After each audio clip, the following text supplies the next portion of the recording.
اعوذ باللہ من الشیطان الرجیم بسم اللہ الرحمن الرحیم الحمد للہ رب العالمین ثم الصلاة والسلام علی سیدنا و نبینا و مولانا بالقاسم محمد اللہم صل علی محمد وأهل بیتہ الطیبین الطاہرین المعصومین المنتخبین المیامین اما بعد۔ آج کی جو گفتگو ہے وہ گفتگو اس طرح ہے، یعنی کہ بالکل ایک نیا موضوع ہے۔ ایک نیا موضوع اس اعتبار سے ہے کہ ہمیں یہ دیکھنا ہے کہ اگر کوئی قوم، کوئی ملت اپنے معاشرے، یعنی قوم خود قوم جسے ہم کہتے ہیں کہ قوم جو ہے وہ خود اچھی قوم اگر بننا چاہے، وہ معاشرہ، اب دیکھیں معاشرہ قوم سے جدا ہوتا ہے۔ معاشرہ وہ جو سماج جس میں ہم رہتے ہیں اس کو کہتے ہیں معاشرہ۔ قوم یعنی پوری ایک سوسائٹی کا، سوسائٹی بھی نہیں، پوری ایک قوم، یعنی ایک مذہب بھی نہیں، بلکہ مذہب تو مختلف ہوتے ہیں۔ جیسے بنی اسرائیل کی قوم ایک قوم تھی بنی اسرائیل کی، اسی طرح مختلف قومیں تھیں۔ تو اب یہاں پہ اس کو یوں کہہ سکتے ہیں کہ ایک اچھی قوم یا ایک جس میں لوگ آباد رہیں، قوم ہی کہیں گے۔ یعنی اچھا انسان اگر اپنے آپ کو بنانا چاہے، قوم اگر اپنے آپ کو، وہ کون سے اصول ہیں، یعنی کس بنا پر انسان اپنے آپ کو یا یہ قوم اچھی کہلائے، وہ کون سے اصول ہیں جس پہ وہ عمل کرے تو اچھی کہلائے، ٹھیک ہے نا۔ اب قرآن مجید اگر ہم دیکھیں تو وہاں قرآن مجید میں پروردگار عالم سورہ رات میں ایک ارشاد فرماتا ہے کہ ان اللہ لا یغیر ما بقوم حتی یغیر ما بانفسہم، بتحقیق کہ اللہ اس قوم کی حالت نہیں بدلتا جب یہاں تک کہ حتیٰ، یعنی یہاں تک کہ وہ قوم خود اپنی حالت نہ بدلے۔ یعنی اس کا مطلب یہ کہ انسان خود اپنے آپ کو بدلنا چاہے، یعنی چاہتا ہو کہ میں تبدیل ہوں تو اللہ بھی اس کی پھر مدد کرے گا۔ یہ یعنی اصول ہے یہ ایک، یعنی اللہ کن لوگوں کی مدد کرے گا، کن لوگوں کو تبدیل کرے گا؟ جو چاہیں گے کہ ہم اچھا ہونا چاہتے ہیں۔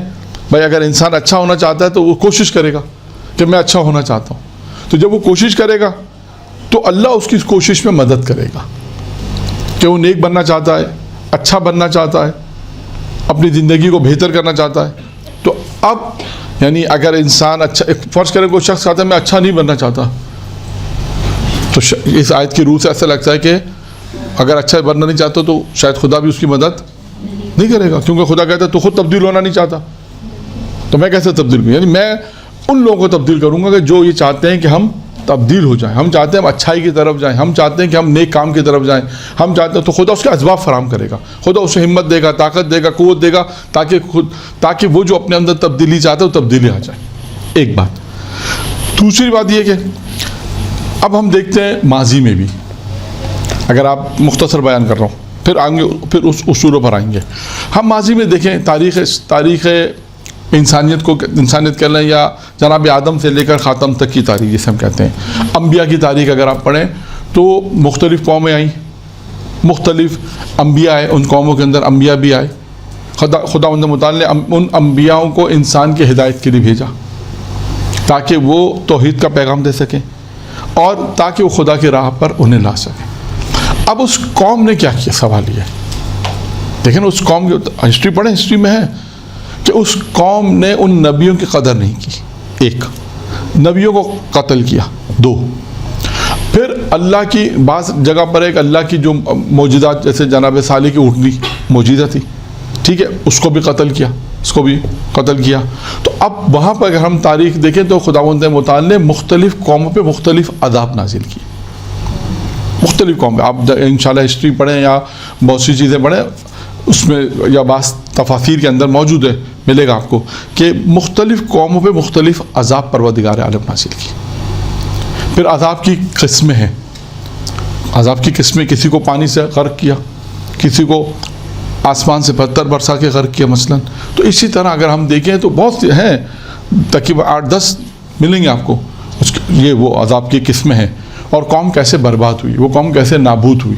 تو پتہ کیا چلا جب ہم یہ تھوڑا سا ہم نے ہسٹری پڑھا، اور قرآن کی آیات بھی ہیں مختلف مقامات ہیں جہاں نبیوں کو ذکر ہے، وہاں ان کے جہاں خدا نے نبی کو بھیجنے کا ذکر کیا ہے، وہاں پر خدا نے ان نبیوں کے جو قوم تباہ اور بربادی اس کا بھی ذکر کیا کہ ہم نے اس قوم کو کیوں غرق کیا، نابود کیا، اور کیا یہ قوم نافرمانی پہ اتر آئی، یہ قوم جو ہے وہ نبی کو قتل کرنے پہ اتر آئی، یہ قوم جو ہے مختلف اسباب تھے جس کی وجہ سے اس قوم کو خداوند متعال نے نیست و نابود کر دیا. ایک وقت تک فرصت دی، مہلت دی، جب وہ نہیں مانے تو اس کے بعد خداوند متعال نے انہیں. تو اگر ہم یہ تو میں نے آپ کے سامنے صرف 5 منٹ میں بیان کر رہا ہوں، ورنہ آپ قرآن مجید کی مختلف آیات آپ کو ملیں گی. ایک حیات العلامہ مجلسی کی کتاب، 2 اس کے علاوہ اگر آپ اور بھی ہے جو انبیاء کے حالات پہ کتابیں لکھی گئی ہیں، اگر آپ ان کا اس کی اسٹڈی کریں گے، مطالعہ کریں گے تو آپ کو نظر آئے گا. پھر تفسیر نمونہ میں اگر آپ جائیں وہاں پہ بھی مختلف مقامات پہ انہوں نے یہ لکھا ہے کہ خداوند متعال نے مختلف عذاب سے مختلف قوموں کو نیست و نابود کیا، مختلف عذاب تھے. یہ تو میں نے آپ کے سامنے 5 منٹ کا یہ بیان کیا کہ ہم ماضی میں اگر دیکھتے ہیں تو مختلف قومیں آئی ہیں اور مختلف قوموں پہ مختلف عذاب آئیں. وجہ کیا تھی عذاب آنے کی؟ وجہ یہ ہے کہ انہوں نے نافرمانی کی. ایک، توحید کا انکار کیا، انبیاء کو انکار کیا، انبیاء کو جھٹلایا، انبیاء کو قتل کیا، خدا کی معجزے کو انکار کیا، پھر معجزہ جو اٹھنی تھی اس کو قتل کیا. اس طرح تو یہ چیزیں ہمیں نظر آئیں. ہم آتے ہیں اپنے موضوع پر. یہ تو اب آئیے موضوع کیا ہے کہ اگر کوئی قوم اچھا بننا چاہتی ہے تو اپنے اندر کیا صفات پیدا کرے، کیا چیزیں اپنے اندر کیا صفات پیدا کرے کہ وہ قوم جسے ہم کہیں یار یہ قوم اچھی ہے. اب آپ کو مثال میں دے دوں، کوئی خاص علاقے کا نام نہیں لیتا، کہ بس اب بہت سی جگہ پہ آپ جائیں، آپ نے ایک شہر دیکھا، فرض کریں آپ اس شہر میں گئیں، شہر مطلب ایسا شہر تھا کہ جہاں آپ نے دیکھا کہ سب لوگ جو ہے وہ مطلب ساری عورتیں مطلب باحجاب ہیں. آپ نے دیکھا کہ سب لوگ مسجد کی تعداد، نمازوں کی تعداد بہت زیادہ ہے، لوگ نماز بھی بہت پڑھ رہے ہیں. پھر آپ نے دیکھا اس شہر کے اندر لوگوں کے دروازے کھلے ہوئے ہیں. آپ نے دیکھا کہ اس شہر کے لوگوں سے آپ نے جب معلومات کی تو آپ نے ان سے پوچھا، آپ یقیناً چونک جائیں گی نا کہ ایک ایسے شہر میں ہم آ گئے ہیں، ایک ایسی سوسائٹی کے اندر جہاں شہر چھوٹا ہے یا شہر بڑا فرض کریں، یا آپ اس کی مثال سوسائٹی کی مثال لے لیں جہاں 10,000 15 25 30,000 سوسائٹی کے اندر رہتے ہیں. اگر آپ ایسی سوسائٹی میں گئیں تو آپ نے دیکھا کہ یہاں تو ماشاءاللہ لوگ بہت نماز پڑھتے ہیں. آپ نے دیکھا کہ ماشاءاللہ یہاں ساری خواتین حجاب میں، یا آپ نے دیکھا کہ لوگ آپس میں دروازوں میں لوگوں کے جو ہے وہ لاک نہیں ہے، دروازے کھلے ہوئے ہیں. تو یقیناً آپ چونک جائیں گے، اور عجیب و غریب چیزیں جب آپ دیکھیں گے تو آپ یقیناً وہاں کے رہنے والوں سے سوال پوچھیں گے کہ یہ سارا ماجرا کیا ہے. تو بالکل اسی طرح کا جو جناب ذوالقرنین جو نبی تھے وہ ایک شہر سے گزرے، اور لکھا وہ دانشمند جو قوم تھی، وہ جو شہر تھی جناب موسیٰ کی، یعنی وہ ایک شہر سے گزرے. انہوں نے اس شہر کے اندر کیا دیکھا اور لوگوں سے جو عجیب و غریب چیزیں دیکھی، پھر اس کے بعد لوگوں سے سوالات کیے. یہی ہمارا موضوع آج کا، یہی موضوع کہ انہوں نے کیا دیکھا اور کیا سوالات کیے اور قوم نے ان کو کیا جوابات دیے. وہ جو جوابات ہیں وہ ہمارا موضوع بن گیا کہ ایک قوم کو اگر اچھا بننا ہے تو وہ کن چیزوں پہ عمل کرے تو وہ قوم اچھی ہو جائے گی. یہ ہے سن جناب ذوالقرنین. اب البتہ اس میں بھی اختلاف ہے، بعض لوگوں نے لکھا نبی تھے، نبی نہیں تھے، لیکن ہم فرض کرتے ہیں نبی تھے، ٹھیک ہے نا. اس میں بعض لوگوں نے لکھا ہے کہ دانشمند تھے، اور جو ہے وہ لکھا ہے کہ نبی تھے یا نہیں تھے، لیکن بہرحال لکھا ہے نبی تھے. بعض لوگوں نے لکھا ہے کہ جناب ذوالقرنین بھی نبی خدا تھے. جناب ذوالقرنین کہتے ہیں کہ میں مختلف شہروں سے گھوما پھرا، یہاں تک کہ جناب موسیٰ نبی خدا کی جو دانشمند قوم تھی ان کے پاس پہنچے. کہ ان کے پاس پہنچنے کے بعد انہوں نے کیا دیکھا کہ انہوں نے دیکھا کہ اچھا جو انہوں نے لکھا جو حق کی ہدایت اور حق کے ساتھ انصاف کرتی تھی، ان سے کہا اپنے حالات سے آگے کرو. اب جناب ذوالقرنین نبی کہتے ہیں کہ کیونکہ میں تمام میں نے تمام شہر یعنی مشرق سے مغرب تک دریا، صحرا، پہاڑوں، میدانوں، روشنی، تاریکی میں سیر کر چکے، لیکن تمہاری مانند کسی کو نہیں دیکھا. کہا جیسے تم لوگ ہو میں نے کسی کو نہیں دیکھا. میں بہت گھوما پھرا ہوں، بہت شہروں میں گیا ہوں، بہت گھوما پھرا، اس زمانے کا دکھا کہ صحرا میں بھی گیا ہوں، پہاڑوں میں بھی گیا ہوں اور بہت کچھ دیکھا، لیکن جو عادتیں کہہ لیجیے یا جو صفتیں، جو چیزیں میں نے تم لوگوں کے اندر دیکھی کسی اور میں نہیں دیکھی. تو اب وہ تعجب سے پہلا سوال پوچھتا. اب پہلی چیز کیا دیکھیں؟ پہلی چیز کیا ہے؟ ایک ایک کر کے تھوڑا تھوڑا تشریح دیتا رہوں گا تاکہ آپ بات بات. پہلی چیز وہ کہتے ہیں کہ میں نے جب وہ شہر میں داخل ہوئے، ایک شہر کی مثال دیکھا، مثال نہیں حقیقت ہے. یعنی انہوں نے علامہ مجلسی حیات القلوب میں، علامہ مجلسی اس واقعے جو میں پڑھ رہا ہوں حیات القلوب میں، علامہ مجلسی نے جناب ذوالقرنین کے حالات میں اس چیزوں کو لکھا ہے جو میں آپ کے سامنے پڑھ رہا ہوں. نمبر 1 کہا کہ پہلا سوال انہوں نے کہا کہ کہتا میں نے دیکھا کہ انہوں نے اپنے مکانوں کے آگے قبریں بنائی ہوئی ہیں، اپنے مردوں کو دفن کیا ہوا ہے. کہاں دفن کیا ہے؟ یعنی گھر سے باہر نکلے تو کیا نظر آئے گا؟ قبر نظر آئے گی. اپنے مردوں کو وہاں دفن کیا ہے. تو اب انہیں تعجب ہوا کہ یہ مردوں کو یہاں کیوں دفن کرتے ہیں؟ اچھا اب یہ پریشان ہو گئے. پہلے تعجب دیکھا کہ یہ کے لیے قبرستان ہونا چاہیے، یہاں کیوں دفن کرتے ہیں؟ پہلا سوال. جواب کیا دیا آپ سنیے. انہوں نے کہا کہ جب انہوں نے چیز دیکھی تعجب ہونے، انہوں نے کہا کہ ان لوگوں کو، تاکہ ان لوگوں کو، اس کہا کہ ہم نے اس لیے ان لوگوں کو وہاں اپنے گھر کے آگے، اپنے مکانوں کے آگے دفن کیا تاکہ ہم موت کو یاد کر سکیں، موت کو فراموش نہ کریں. اب آپ دیکھیں اس کا کیا مطلب ہے کہ سب سے پہلی چیز کیا ہے؟ انسان موت کو یاد رکھے گا. ایک اب ہوگا کیا نتیجہ؟ اب اس کی تشریح اگر تھوڑی سی بیان کر سکیں، ہم بیان کر دیں. یعنی اس کا مفہوم کیا ہے کہ انسان جب گھر سے باہر نکلے گا تو قبر کو دیکھ رہا ہے. تو کیا دیکھ رہا ہے کہ میں چاہے کچھ بھی شہر میں جاؤں، اگر کچھ بھی کروں، جانا مجھے اسی قبر میں. تو شہر میں جب جاؤں گا تو کوئی غلط کام نہ کروں. کہ جب میں گھر آ رہا ہوں تو مردوں کو دیکھا، قبر کو دیکھا. جب گھر میں جا رہا ہوں تو پہلے اس کو دیکھا پھر گھر میں، تاکہ کوئی کام ایسا نہ کروں کہ مجھے موت کو میں فراموش ہوتا. یعنی اگر آپ دیکھیں تو اب موت خود ایک موضوع ہے. یعنی پہلی چیز کیا کہ انسان موت کو یاد رکھے. ایک اصول ہے.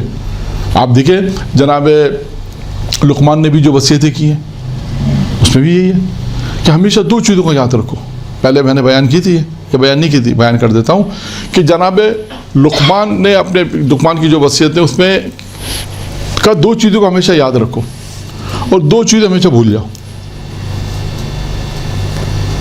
2 چیزیں ہمیشہ یاد رکھو اور 2 چیزیں ہمیشہ بھول جاؤ. اب آپ کہیں گے کہ یاد رکھنے والی چیز تو سمجھ میں آتی، مولانا بھول کیا جائے؟ نمبر 1 کا 2 چیزیں جیسے ہمیشہ یاد رکھنی، وہ کیا ہے؟ ایک موت، ایک خدا. کہ ہمیشہ ان 2 چیزوں ہمیشہ یاد خدا، یعنی خدا کو یاد کرو ہمیشہ، اور موت کیا. 2 چیزیں جو ہمیشہ بھول جاؤ وہ کیا چیز ہے جی؟ اور دوسرا کیا ہے جیسے بھول جائیں؟ ایسے تو بہت ساری چیزیں ہو جائیں گی. 2 چیزیں ہمیشہ بھول جاؤ. کہا جب کسی کے ساتھ نیکی کرو اسے بھول جاؤ، اور جب کوئی تمہارے ساتھ برائی کرے اسے بھول جاؤ. یہ فلسفہ ہے. یہ 2 چیزیں بہت بنیادی ہیں. آپ کسی کے ساتھ نیکی کریں بھول جائیں. کیوں؟ اب اس کے پیچھے اگر آپ گفتگو کرنا چاہیں تو کر سکتے، کیونکہ آپ کو اگر وہ ہمیشہ نیکی یاد رہے گی تو آپ کے دل میں وہ بھی میرے ساتھ نیکی کرے. آپ اس کو ہمیشہ دوسروں کے ساتھ نیکی کرو اسے بھول جاؤ. آپ کے ساتھ کوئی برائی کرے اسے بھول جاؤ. کیوں؟ اگر آپ کے ہمیشہ دل میں رہ گئے تو آپ کو جب موقع ملے گا بدلہ لینے کا چانس آئے گا، آپ ہمیشہ بدلہ لیں گے. اگر آپ بھول گئی ہیں تو مسئلہ حل ہے. تو یہ 2 چیزیں ہمیشہ یاد رکھو، موت اور یاد خدا. 2 چیز ہمیشہ بھول جاؤ. پہلی چیز کیا؟ دیکھیے آئیے آپ اپنے موضوع پر آتے ہیں. پہلی چیز کیا ہے؟ موت کی. وہ کہتے ہیں دوسری چیز دیکھا تمہارے مکانوں کے دروازے پہ لاک نہیں ہے. دروازے پہ لاک نہیں ہے، بند نہیں ہوتے، دروازے ہمیشہ کھلے رہتے ہیں. اب آپ اگر کسی شہر میں جائیں، کسی آبادی میں جائیں، اگر آپ کو سارے گھر کے دروازے کھولے تو آپ چونک جائیں گی یہ کیا ماجرا ہے. اب انہوں نے جواب کیا دیا؟ کہا کہ اس لیے کہ ہم چور نہیں ہیں، خیانت کرنے والے نہیں، ہم سب امین ہیں. ہم جتنے بھی شہر میں رہنے والے سب امین ہیں، ہم چور نہیں ہیں. دروازہ آپ لوگ لاک کس سے محفوظ کرتے ہیں؟ چوروں سے. جب چوری نہیں ہے تو وہ ڈر خوف ختم ہو گیا. جب ڈر خوف ختم ہو گیا تو آسانی ہو گئی. تو ہم کہا ہمارے گھر کے دروازے کھلے رہتے ہیں. کیوں کھلے رہتے ہیں؟ اس لیے کہ ہمیں کوئی چور نہیں، ہم سب امین ہیں. نمبر 2. نمبر 3 میں کیا ہے؟ تمہارے درمیان عمرہ نہیں ہے. عمرہ کہتے ہیں دولت مند، کہتے ہیں نا عمرہ پیسے والے، ثروت مند. کہا تمہارے درمیان میں دیکھ رہا ہوں کہ یہاں کوئی عمرہ نہیں ہے. دولت مند نہیں ہے. کہا اس لیے کہ ہم میں ایک دوسرے پہ کوئی ظلم نہیں کرتا. پیسہ ہوتا ہے تو انسان ظلم کرتا ہے, شاید یہ وجہ رہی ہو. بہت سی دفعہ ہوتا ہے کہ انسان پیسوں کی وجہ سے ظلم کرتا ہے. کبھی پیسہ آتا ہے تو انسان ظلم کرتا ہے. دولت ہوگی تو ممکن ہے کہ جو بھی وجہ رہی ہو. کہا اس لیے کہ ہم ایک دوسرے پر ظلم نہیں کرتے. چوتھا, تمہارے درمیان حکام نہیں ہے, حاکم نہیں ہے, حکام نہیں ہے. کیا وجہ ہے کہ ہم آپس میں لڑائی اور دشمنی نہیں کرتے. حاکم کے پاس ہم کیوں جاتے ہیں کہ بھائی حاکم کے پاس جا کے کہتے ہیں بھائی انہوں نے ہمارا مال لوٹا ہے, اس سے ہماری دشمنی ہو گئی ہے. کہاں ہم ایک دوسرے سے لڑائی نہیں کرتے. جب لڑائی نہیں کرتے تو حاکم ہی نہیں ہے, ہماری ضرورت ہی نہیں حاکم کی. اس لیے کہ ہم آپس میں لڑائی نہیں کرتے اور دشمنی بھی نہیں رکھتے, لہٰذا ہمارے پاس حکام کی ضرورت نہیں. تم میں بادشاہ بھی نہیں ہے. کہ تم لوگ, میں نے دیکھا اس قوم میں بادشاہ بھی نہیں. بادشاہ کیوں نہیں ہے؟ کہ ہم زیادہ کے طلبگار نہیں ہیں. ہم زیادہ کے طلبگار نہیں ہیں. تمہارے حالات اور اموال میں ایک دوسرے سے فرق نہیں ہے. یہ دیکھیے بہت مہم ہے. تمہارے حالات اور اموال یعنی مال میں ایک دوسرے سے فرق نہیں ہے. یعنی اس کا مطلب ہم دیکھا سب کے بعد برابر ہے. بہت مشکل ہے نا ایسے رہنا. ہمارے پاس تو ہمارے کہنا نہیں چاہیے, لیکن ہمیشہ کیا ہوتا ہے ہمارے پاس ہی بس. وہ کہتے ہیں کہ ہم کہتے ہیں تمہارے اموال, میں دیکھ رہا ہوں کہ تمہارے اموال اور ایک دوسرے میں سب یعنی فرق نہیں. اب وہ جواب کیا دیتے ہیں, یہ جواب بہت مہم ہے. وہ کہتے ہیں کہ ہم آپس میں ایک دوسرے سے مساوات رکھتے ہیں. 1 2 اور اپنے مال کو جو زیادہ ہوتا ہے ایک دوسرے میں تقسیم کر دیتے ہیں. 3 آپس میں رحم کرتے ہیں. 3 سوال کا جواب, اس پہ 3 نکات ہیں. اس سوال کے جواب 3 نکات ہیں. سوال یہ تھا تمہارے حالات اور اموال ایک دوسرے میں فرق نہیں ہے. یعنی آپ لوگوں کے جو مال اسباب ہیں سب برابر ہیں, سب کے پاس ایک جیسی دولت ہے, مثلا سب کے پاس مال ایک جیسا ہی ہے. کوئی ہم یہ نہیں کہہ سکتے ان کے پاس پیسہ زیادہ, ان کے پاس پیسہ کم ہے, ان کے پیسے زیادہ, ان کے پیسہ. آج اگر آپ نکلے معاشرے میں تو آپ کہہ سکتے ہیں جس کے گھر کے آگے 4 گاڑیاں کھڑی ہوں گی آپ کہیں گے اس کا پیسہ بہت ہے. جس کے بنگلہ 600 گز کا گھر ہوگا, 1000 گز کا گھر ہوگا, آپ کہیں گے اس کا پیسہ بہت ہے. لیکن اس نے کہا کہ ہم یہ دیکھتے ہیں کہ تمہارے اموال اور تمہارے دوسرے کے جو دوست آپس میں ہم دیکھتے ہیں اموال میں کوئی فرق نہیں ہے. اس کا مطلب ہے سب برابر ہے. تو کیا وجہ ہے؟ وجہ ہے ہم آپس میں ایک دوسرے سے مساوات کہتے ہیں, دوستی مساوات رکھتے ہیں. مساوات ہے برابری جسے کہتے ہیں, مساوات ہے. اور ایک دوسرے کو مال اور ہمارے پاس جو مال زیادہ ہوتا ہے تو ہم ایک دوسرے میں تقسیم کر دیتے ہیں. ہے بہت مشکل کام ہے نا, مشکل کام. یعنی اگر ہمارے پاس پیسہ آئے ہم کہیں گے یار ان کے پاس نہیں, چلو ان کو بھی آدھا دے دو. کتنا مشکل کام ہے. لیکن ایک قوم اگر اپنے آپ کو اچھا بنانا چاہتی ہے تو یہ کام کرنا پڑے گا کہ دوسروں کے ساتھ آپ, یعنی ایسے وہ قوم ایسی تھی کہ اگر ایک نبی اس شہر سے گزر رہا ہے تو تعجب میں پڑ گیا کہ عجیب قوم ہے, عجیب لوگ ہیں. اس کا مطلب کیا کہ وہ آپس کیسا ان کا دل ہوگا کہ ایک دوسرے کو پیسہ دے رہے, ایک دوسرے کے ساتھ مدد کر رہے, ایک دوسرے کا ہمدردی کر رہے ہیں. کہ اگر کوئی آ کے دیکھ رہا تو کسی کو اتنا فرق نہیں لگ رہا کہ اس کا پیسہ زیادہ ہے اس کا پیسہ کم ہے, ایسا لگ ہی نہیں رہا. تو اس کی وجہ کیا تھی؟ ایک دوسرے کی مساوات رکھنا, ایک دوسرے کی مدد کرنا. پھر کہا ہم ایک دوسرے آپس میں رحم کرتے ہیں. رحم کرنے کا کہتے ہیں اگر کوئی پریشان آتا ہے تو اس کی پریشانی کو دور کرتے ہیں. ہم نے رحم کرنا, کسی پہ رحم کرنا یہی ہے. کوئی مشکل میں آتا ہے تو ہم اس کی مدد کرتے ہیں. ٹھیک ہے, یہ ہو گئے 3 نکات اس میں. اب آئیے چوتھا, یہ کون سا ہے؟ 7واں.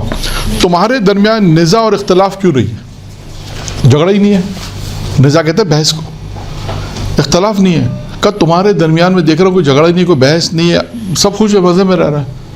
تو آپ کیا جواب دیا؟ نمبر 1 وہ کہتے ہیں کیا نمبر 1 پہلی چیز کیا ہے جھگڑا نہ ہونے کی, نزاع نہ ہونے کی پہلی چیز کیا ہے؟ کہا ہمارے قلوب ایک دوسرے کی الفت میں ہے, ایک دوسرے سے محبت کرتے ہیں. ہم ایک دوسرے کے ساتھ محبت کرتے ہیں, جھگڑتے ہی نہیں ہیں. 1 2 ہم فساد نہیں کرتے, محبت کرتے ہیں, فساد نہیں کرتے. تیسرا اس نے پوچھا کیوں ایسا ہے؟ کہا ایک دوسرے کو ہم اسیر و قتل بھی نہیں کرتے, نہ کسی کو قید کرتے ہیں, نہ کسی کو قتل کرتے ہیں, کسی کو مارتے ہی نہیں ہیں, نہ کسی, کیونکہ یہ ساری چیزیں فساد کا جب سبب بنتی ہیں نا. چوتھی چیز کیا کہا کہ ہم صحیح ارادے کے ساتھ اپنی طبیعت پر غالب ہوتے ہیں. یعنی اس کا مطلب کہ ہم صحیح طریقے جو بھی ان کا جو دین تھا اس دین کے مطابق ہم اپنی طبیعت کے اوپر اس پر غالب رہتے ہیں. ہم اپنی طبیعت کے اوپر ان چیزوں کو غلبہ نہیں دیتے کہ جو غصہ مار, مثال کے طور پر غصہ کرنا جس کے ذریعے انسان جوش میں آ جاتا ہے, جس کی وجہ سے انسان جو فساد کرتا ہے, قتل کرتا ہے, لوگوں کو اسیر کرتا ہے, وہ تمام چیزیں کب ہوتی ہیں؟ انسان پہ اپنی طبیعت سے ماورا چیزیں, جو طبیعت سے ہم غصہ کیا ہے, طبیعت کے اندر انسان کے اندر ہر وقت نہیں ہوتا. ایک ایسی چیز ہے جو انسان کو غصہ دلاتی ہے. فساد کرنا یہ سب کو ہوتا ہے جب غصہ آتا ہے. اگر غصہ ہی ختم ہو جائے گا تو جھگڑا ہی ختم ہو جائے گا. آپ دیکھیے غصہ آتا ہے تو جھگڑا ہوتا ہے.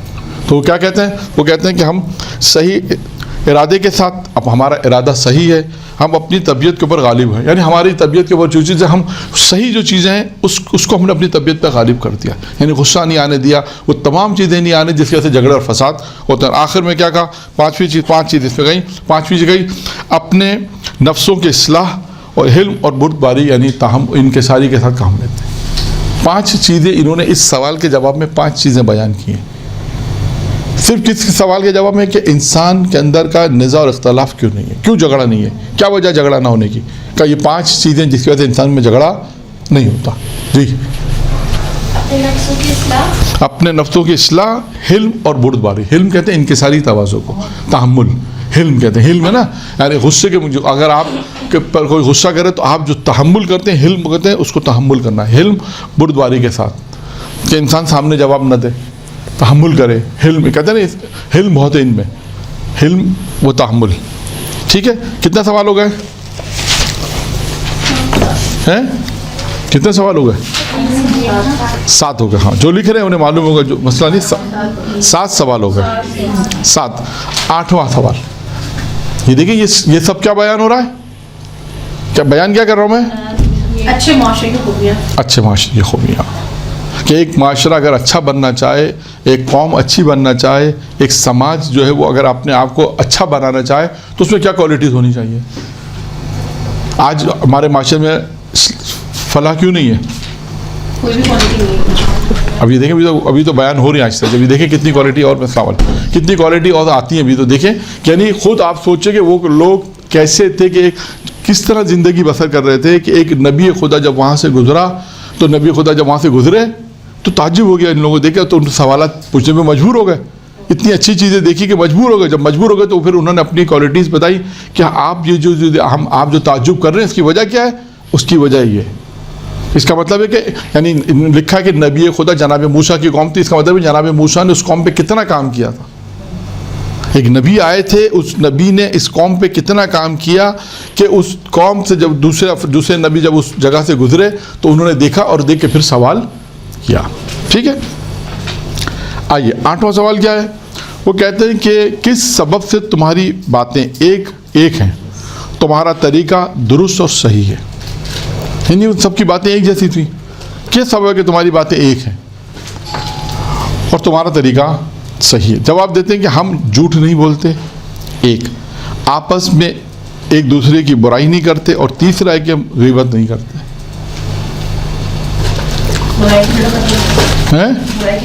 برائی کی جڑی ختم ہو گئی. جھوٹ پہلی جڑ ہے. ایک دوسرے کی برائی کرنا یہ دوسرا کام. غیبت نہیں کرتے.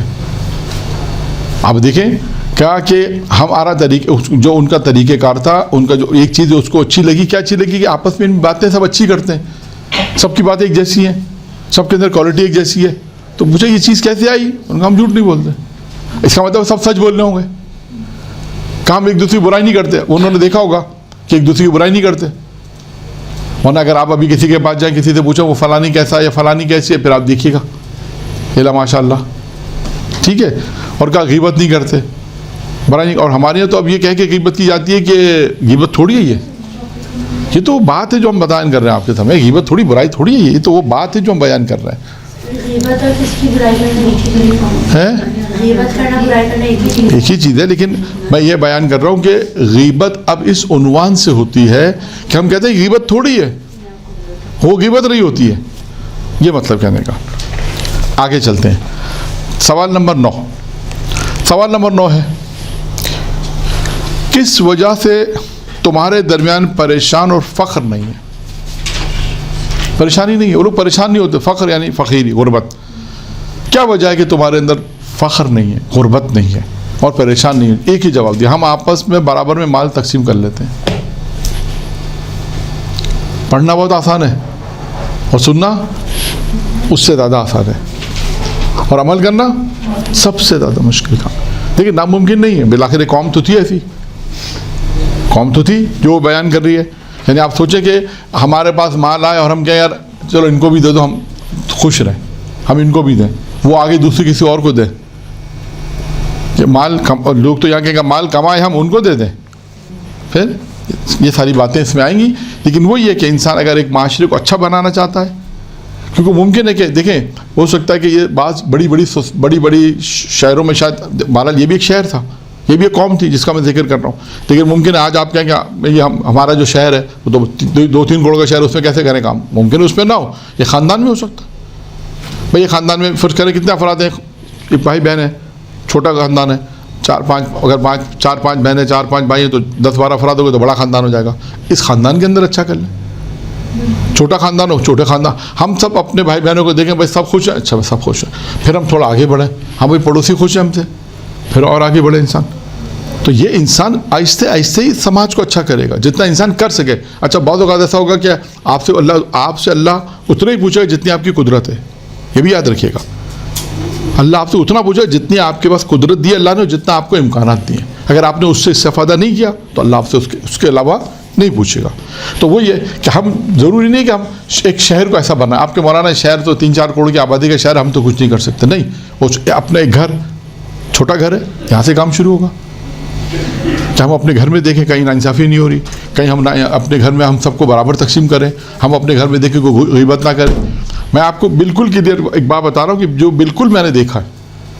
ایک جگہ میں بیٹھا ہوا تھا, ایک فیملی تھی, اس نے کسی نے ایک کی غیبت کی تو فوراً اس کے بھائی نے ٹوکا, آپ غیبت مت کرو, اس کو کہا غیبت مت کرو, یہ غیبت میں آتا ہے, فوراً ٹوک دیا. ایسے کتنے لوگ ٹوکنے والے. تو مسئلہ یہی ہے کہ آپ دیکھیں بہت سی جگہوں پہ تو ہی معاشرہ اچھا بنے گا, تو یہ گھر اچھا بنے گا. جب تک گھر اس صورت میں اچھا نہیں بنے گا جب تک ان تمام چیزوں پہ ہم عمل نہیں کریں گے جو میں نے آپ کے سامنے بیان کر رہا ہوں. آئیے سوال نمبر کیا تھا 9. سوال نمبر 10 کیا ہے, کیا وجہ ہے کہ تم میں سخت مزاج اور تن خو نہیں ہے. کیا وجہ کہ تم لوگوں کو دیکھ رہا ہوں سخت مزاج نہیں ہے. مزاج آپ لوگوں کا بہت اچھا ہے, طبیعت بہت اچھی ہے, بہت آرام سے بات کرتے ہیں. تن خو کسے کہتے ہیں؟ تن تیز کو بولتے ہیں. تن خو بہت زیادہ تیز مزاجی, تن مزاجی, بہت زیادہ ڈانٹ ڈپٹ کرنے والے, جیسے کہتے ہیں نا ڈانٹ ڈپٹ کرنے والے. اور وہ کہتے ہیں میں تم لوگوں کو دیکھ رہا ہوں بہت اچھے طریقے سے بات کرو, ملن نثار ہے, جو ہے اچھے طریقے سے بات کر رہے ہیں, اخلاق اچھا ہے طریقے سے بات کرنے کا, مزاجن اچھے لوگ ہیں آپ لوگ. اس نے کہا کہ تم لوگوں میں سخت مزاج نہیں ہے, ملنساری جسے ہم کہتے ہیں اردو میں, ملنساری ہے. یہ چیز بہت اچھی لگی. اس نے کہا یہ سب چیز کیسے آئی؟ میں دیکھ رہا ہوں آپ لوگ میں یہ سب چیزیں تنخو نہیں ہے, تیز زیادہ نہیں بول, یعنی بدتمیزی جیسے اردو میں آپ کہہ سکتے ہیں, یہ سب چیزیں نہیں ہیں. تو کیا وجہ ہے کہ آپ لوگوں میں یہ سب چیزیں نہیں ہیں؟ تو اس نے جواب کیا دیا؟ جواب دیا کہ اس لیے کہ ہم نے عاجزی اور فروختنی کو ہم نے اپنا شعار بنا لیا ہے, اپنا نعرہ بنا لیا ہے. یعنی کیا؟ عاجزی, جھک کے ملنا, انکساری, وہی ہے عاجزی اور فروختنی. یہی ہے کہ انکساری, عاجزی سے ملنا, جھک کے ملنا, تواضع سے ملنا, اپنے اندر غرور کو ہٹا دینا. یہ تمام چیزیں انسان اگر اپنے اندر پیدا کرے تو انسان دوسری چیز کیا پیدا ہوگی سامنے کہ تن خوئی نہیں آئے گی, سخت مزاجی نہیں آئے گی. یہ انسان اگر عاجزی سے, انکساری کے ساتھ, تواضع سے اگر ملے گا تو یہ سب چیزیں انسان کے اندر آئیں گی. سوال نمبر 11, کیا وجہ ہے کہ تمہاری عمریں تمام لوگوں سے زیادہ ہیں؟ اب ممکن ہے کہ انہوں نے دیکھا ہوگا کہ لوگ اگر مثال کے طور پہ شاید 100 سال میں مر جاتے ہیں اس زمانے میں, کہتے ہیں نا پہلے کی عمریں زیادہ ہوتی تھیں, تو ممکن ہے ان کی عمر 150 سال ہو, اور یہاں عمر لکھی نہیں ہے, ہو سکتا ہے 200 سال ہو. کہا کہ کیا وجہ ہے کہ تمہاری عمریں تمام لوگوں سے زیادہ ہوتی ہیں, تمہاری جو عمریں ہیں ایج زیادہ ہے. تو اب وہ کیا کہتے ہیں؟ نمبر 1 کیا وجہ ہے؟ نمبر 1 کہا ہم لوگوں کے حق العباد کو ادا کرتے ہیں. جو لوگوں کے حقوق ہیں ہم پر, ہم اس کو, اب ہر فرد پہ حق ہے, ماں باپ کا بچوں پہ, بچوں کا ماں باپ پہ, شاگرد کا استاد پہ, استاد کا شاگرد پہ حق ہے. پھر اس کے علاوہ یہاں پہ حقوق العباد میں مالی حقوق بھی آئیں گے. خدا نے کہا آپ نے کسی سے قرضہ لیا تو اس کو واپس کریں, کسی کا کوئی بھی کسی پہ اگر امانت ہے تو امانت اس کو واپس کریں. یعنی وہی ہے کہ حقوق العباد جو لوگوں بندوں کے حق ہے اس کو ادا کرنا. تو اس کا دیکھیں اس کا فائدہ کیا ہے؟ اس کا پہلا فائدہ ہے کہ انسان کی عمر بڑھتی ہے. دوسرا کہ ہم لوگوں کے حق العباد ادا کرتے ہیں, انصاف کے ساتھ حکم دیتے ہیں, بے ایمانی نہیں کرتے, ناانصافی نہیں کرتے. آج اگر ہم میں کہیں نہیں جا رہا, ایک جملہ, بڑا جملہ کہہ دیتا ہوں, ہم اپنے گھروں میں انصاف نہیں کرتے.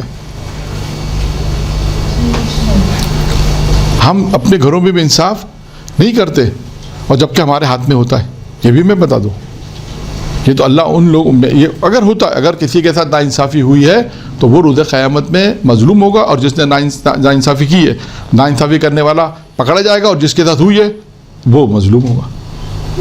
تبھی تو لوگ کہتے ہیں اللہ آپ انصاف اللہ کے ہاتھ میں. کیوں کہتے ہیں؟ اتنا ظلم ہو جاتا ہے, وہ کہتا ہے آپ انصاف اللہ کرے گا آپ سے. کیوں کہتے ہیں؟ اس کی وجہ کہ ان پہ اتنی ناانصافی ان کے ساتھ ہوئی ہے کہ وہ تنگ آ جاتے ہیں. اب یہ ضروری نہیں کہ ہم کہیں کہ انصاف تو بادشاہ لوگ کرتے ہیں, نہیں, ہم اپنے گھروں کے اندر بھی دیکھ سکتے ہیں, ہم اپنی فیملیز میں بھی دیکھ سکتے ہیں, اپنے بھائیوں کے ساتھ بھی دیکھ سکتے ہیں, اپنے گھروں کے اندر دیکھیں آیا ہم سب کے ساتھ کیا انصاف کرتے ہیں نہیں کرتے, یا جہاں ہمارا جاننے والا جو بہت زیادہ قریب, ہم نے کہا اس کے حق میں فیصلہ کر دو, یہ صحیح ہے آپ غلط ہیں, بس نہیں, یہ ایسا ہے, یعنی واقعا ہم انصاف کرتے ہیں. تو اگر انسان اگر انصاف کرے گا تو اس کی عمر بڑھے گی. کہا انہوں نے کہا 3 چیزیں, اس میں بھی 3 چیزیں انہوں نے بیان کی ہے.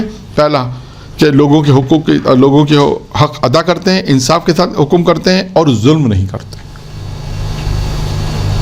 میں نے 12 کا پہلے بھی درسوں میں کہا کہ ہم ہر چیز اپنے اندر چیک کریں. سب سے پہلا انسان اپنی ذات کو چیک کرے گا, یہ یاد رکھیے گا. سب سے پہلے انسان تبلیغ کرے گا اپنی ذات سے.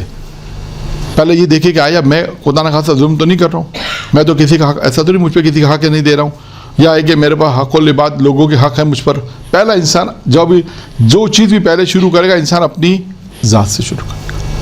اس کے بعد آگے پھر فیملی ممبر پر انسان جائے گا. تم لوگوں میں قحط کیوں نہیں پڑتا؟ وہاں قحط نہیں آتا تھا. قحط سمجھتے ہیں؟ قحط کسے کہتے ہیں؟ پانی کا, اور بس پانی نہ ہے, اناج کا. کہا تم لوگوں میں قحط نہیں پڑتا, یعنی وہاں قحط نہیں آتا تھا. کیونکہ ہو سکتا ہے کہ اس زمانے میں, سوال سے ایسا لگتا ہے کہ اس زمانے میں قحط زیادہ پڑتا تھا. بہت سی جگہ پہ خود جناب ذوالفقار کرنے کے حالات میں قحط پڑ گیا تھا. جب وہ واقعہ پچھلے صفحہ میں نے پڑھا تھا, پہلے پڑھا ہے نا کہ قحط پڑا تھا تو بے حرمتی, اناج کی بے حرمتی میں آیا تھا نعمت میں, وہ یہی تھا, قحط پڑا تھا حضرت یوسف کے زمانے میں قحط پڑا. تو اس کا مطلب یہ سوال سے ایسا لگتا ہے کہ یہ اس زمانے میں یہ چیزیں رائس خدا کی طرف سے قحط پڑتا تھا. کا کیا جواب دیا؟ کہا ہم لوگ استغفار سے غافل نہیں ہیں. استغفر اللہ ربی بولے, ہم استغفار کرتے ہیں اپنے گناہوں کی. روایت میں کہ جو انسان سب سے زیادہ جس چیز سے ڈرے وہ کیا ہے؟ کیا چیز ہے جن سب سے زیادہ انسان کو ڈرنا چاہیے؟ کس چیز سے ڈرنا چاہیے؟ اپنے گناہوں سے, دوسروں کے نہیں. گناہ تو ہے لیکن اپنے ہوں, ہاں اپنے گناہوں سے. کہ انسان جو سب سے کہتے روایت میں کہ انسان جو ڈرے وہ کس سے ڈرے؟ اپنے گناہوں سے. استغفار دیکھیں, ہم استغفار سے غافل نہیں ہیں. اس کا مطلب کیا کہ انسان استغفار کرتا رہے گا تو قحط نہیں آئے گا. پھر اس کے بعد 13واں سوال ہے کہ کیوں تم لوگ غمگین نہیں ہوتے, محزون اور غمگین نہیں ہوتے؟ کیوں تم, ہم دیکھا غمگین نہیں ہوتے, غم زدہ نہیں رہتے یہ لوگ, کیا وجہ ہے؟ اب 2 وجوہات پر ہے, اس کے 2 جواب دیے انہوں نے. کیا جواب دیا؟ کہ ہم لوگ اپنے نفس کو بلاؤں پر راضی رکھتے ہیں. جو بلا آتی کہتے ہیں پروردگار راضی ہے, خدا سے راضی ہے. 1. 2. اپنی ذات کو بلا اور مصیبت پر تسلی دیتے ہیں. خدا کی طرف سے کوئی پریشانی آئی, کہا یہ خدا کی طرف سے, کوئی مسئلہ نہیں. اپنے نفس کو بلاؤں پر راضی رکھتے ہیں. خدا کی طرف سے بلائے نفس, کوئی بات نہیں, اللہ کی طرف سے. اور نفس دوسری طرف تسلی دیتے ہیں, کوئی مسئلہ نہیں ہے, اللہ کی طرف سے, پروردگار کی طرف سے. یعنی اس کا مطلب کیا ہے کہ ہم چیخو پکار نہیں کرتے, ہم یہ سمجھتے ہیں یہ خدا کی طرف سے آزمائش ہے.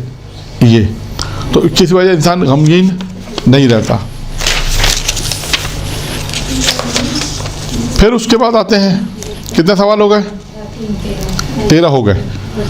14واں سوال, تمہارے اموال میں کیوں آفتیں نہیں آتی؟ یعنی تمہارا مال کیوں برباد نہیں ہوتا, کیوں تمہارا مال خراب نہیں ہوتا؟ آفت یہی ہے, مال کا برباد ہونا, مال کا ضائع ہونا, مال کا انسان کو نقصان پہنچنا کسی وجہ سے. تو کیا وجہ ہے؟ سوال پوچھا کہ تمہارے اموال میں کیوں آفتیں نہیں آتی, کیوں تم میں مصیبتیں نہیں آتی؟ جواب, ہم خدا کے علاوہ کسی پہ بھروسہ ہی نہیں کرتے. ہمارا بھروسہ کس پر ہے؟ خدا پر ہے. 1. 2. ہم ستاروں کو بلاؤں کا سبب نہیں سمجھتے. ہم ستاروں کو بلاؤں کا سبب نہیں سمجھتے. یعنی اس کا مطلب کیا ہے کہ اس زمانے میں ایسے لوگ تھے جو کہتے ہیں اچھا فلاں ستارہ آئے گا تو فلاں بلا آ گئی, فلاں ستارہ ہے, تو اس کا مطلب تھے اس زمانے میں یہ سب باتیں ہوتی تھی. تو انہوں نے کہا کہ ہم یہ سب چیزیں نہیں مانتے, سب چیزوں کو, کہ ستاروں کی, کہ ہم ستاروں کو بلا کا سبب سمجھیں گے, یا یہ بلا آئی ہے فلاں ستارے کی وجہ سے, اگر یہ بلا آئی تو فلاں سے, ایسا ہم نہیں سمجھتے تھے. تیسرا, بلکہ تمام امور اپنے رب پروردگار کی طرف جانتے تھے. ہم کہتے ہیں جو کچھ بھی ہے خدا کی طرف سے, خدا پہ بھروسہ کرتے ہیں, بلاؤں کو, ستاروں کو بلاؤں کے سبب نہیں سمجھتے, اور بلکہ تمام امور اپنے زندگی کے جتنے تمام امور ہیں یہ تمام کے امور کہتے ہیں خدا کی طرف سے ہیں. اس کی وجہ سے یہ سبب ہے کہ ہمارے مال میں آفتیں نہیں آتی. 15واں اور آخری سوال, 15واں اور آخری سوال, اچھا بتاؤ کہ تم نے اپنے آباء و اجداد کو بھی کیا اسی طریقے سے پایا؟ اب سنیے گا اس کا جواب, تھوڑا تفصیلی جواب ہے. اب ان جناب ذوالقرنین نبی خدا سوالات کرے اس قوم سے, اور قوم جواب دے رہی ہے, سارے جو چیزیں انہوں نے دیکھی وہ انہوں نے بیان کی. آخری سوال کیا کہا؟ اچھا بتاؤ کہ تم اپنے آباء و اجداد کو کیا اسی طریقے پہ دیکھتے تھے؟ انہوں نے دیکھا. اب انہوں نے جواب دیا, انہوں نے کہا ہاں. کہا ہمارے جو بزرگ تھے اپنے مسکینوں پر رحم کرتے تھے. مسکین, غریب, نمبر 1. کہا اپنے مسکینوں پر رحم کرتے تھے. 1. 2. فقیروں کے ساتھ اچھے طریقے سے پیش آتے تھے اور برابری رکھتے تھے. جو فقیر تھا اس کے ساتھ اچھے طریقوں سے پیش آتے تھے. اگر کوئی ان پہ ظلم کرتا تھا اسے معاف کر دیتے تھے. اگر کوئی ان کے ساتھ برائی کرتا تھا تو نیکی کرتے تھے. امانت میں خیانت نہیں کرتے تھے. سچ بولتے تھے اور جھوٹ نہیں بولتے. کہ ہم نے اپنے آباء و اجداد کو یہ کام کرتے دیکھا. اب آپ دیکھیے یہ سارے کام, اگر آپ دیکھیے 15 سوال ہیں, لیکن جوابات میں کہیں ایک جواب ہے, کہیں 4 چیزیں ہیں, کہیں 5 چیزیں بیان کی ہیں. آخری والے میں انہوں نے 6 چیزیں بیان کی. اس سے پہلے والے سوال کے جواب میں 3 چیزیں بیان کی ہیں. اور آپ دیکھیں پھر ایک اور سوال نمبر 11 میں بھی 3 چیزیں ہیں. سوال نمبر 8 میں بھی 3 پوائنٹ ہیں. سوال نمبر 7 میں 5 پوائنٹ ہیں. تو آپ دیکھیں اگر آپ ان سب کو جمع کریں تو ایک قوم, اگر آپ دیکھیں تو ایک اچھی قوم یا ایک اچھا معاشرہ اگر بنانا چاہتے ہیں تو یہ سارے کام کرنے پڑیں گے. اب میں نے عرض کیا کہ ممکن ہے کہ شہر میں نہیں کر سکتے ہوں, سوسائٹی میں بھی ایسے ہوگا, لیکن اپنے گھر, اپنا خاندان, اپنی فیملی ممبر, یہاں سے ہم شروع کر سکتے ہیں. کیا آہستہ ہم اس کو اچھا بنائیں. یہ ہوگا کیسے؟ جیسے فرض کریں آپ کی فیملی ممبر ہیں, آپ نے فرض کریں ایک دعوت رکھی. اب جو نئے لوگ آئیں گے اس میں وہ تعجب سے دیکھیں گے یہ کیسی فیملی ہے, یہ خاندان کیسا, اتنا اچھا خاندان. وہ آگے جب تعجب کرے گا کہ اچھا یہ لوگ جھوٹ نہیں بول رہے, سچ بول رہے ہیں, کسی کی غیبت نہیں کرتے, یہ حقوق العباد ادا کر رہے ہیں, تو وہ آنے والا آ کے سوال ضرور کرے گا. جب وہ دیکھے گا کہ حجاب کا انتظام اچھا ہے, مثال کے طور پہ بہت ساری چیزیں, جب وہ دیکھے گا تو سوال ضرور کرے گا کہ کیا وجہ ہے کہ اتنا خوش ہیں آپ لوگ, کیا وجہ ہے کہ آپ لوگوں کے اندر اتنی اچھی عادتیں ہیں, کیا وجہ ہے کہ ہم دیکھ رہے ہیں کہ یہ بچے اتنے اچھے ہیں, کوئی پریشانی نظر نہیں آ رہی, چہرے سب کے پر رونق چہرے ہیں. تو یقیناً جب وہ یہ سوالات کرے گا تو پھر کیا ہوگا کہ پھر آپ انہیں یہ بیان کر سکتے ہیں کہ ہم نے یہاں تک پہنچنے میں کتنی زحمت کی, اور ہم نے خداوند متعال کی ان تمام چیزیں جو خدا نے کہا انجام دو, ان تمام چیزوں ہم نے انجام دیا, تو اللہ نے ہمیں یہ نصیحت دی. یہ ہے ٹھیک ہے. جہاں تک ایک روایت میں نے بیان کی, اب ایک اور روایت بیان کرنی ہے. یہاں تک یہ روایت بیان کی, اس کا خلاصہ میں بیان کر دوں. اگر آپ دیکھیں تو تقریباً جو ہے وہ یہاں سے ہم نے شروع کیا, 1 2 2 3 4 5 6 چیزیں تو ایک ہو گئیں. 6 کے بعد نہیں, 1 2 3 یہاں پر ہے, 5 اور 3 8 8 5 13 13 13 3 16 17 18 18 اور 3 21 21 22 22 اور 2 22 اور 2 24 24 24 اور 3 27 27 اور 6 کتنے ہو گئے؟ 33. تقریباً یہ 33 نکات ہیں, 35 نکات, تقریباً 33 سمجھ لیں, 33 نکات ہیں کہ ایک 33 سوال کے جوابات انہوں نے دیے کہ جس سے کیا فائدہ ہوا کہ ایک قوم اچھے قوم بنے گی, ایک معاشرہ اچھا معاشرہ بنے گا, ایک ایسا معاشرہ کہ جو خدا چاہتا ہے, ایسا معاشرہ جو امام اور معصوم چاہتے ہیں. درود پڑھیں محمد و آل محمد.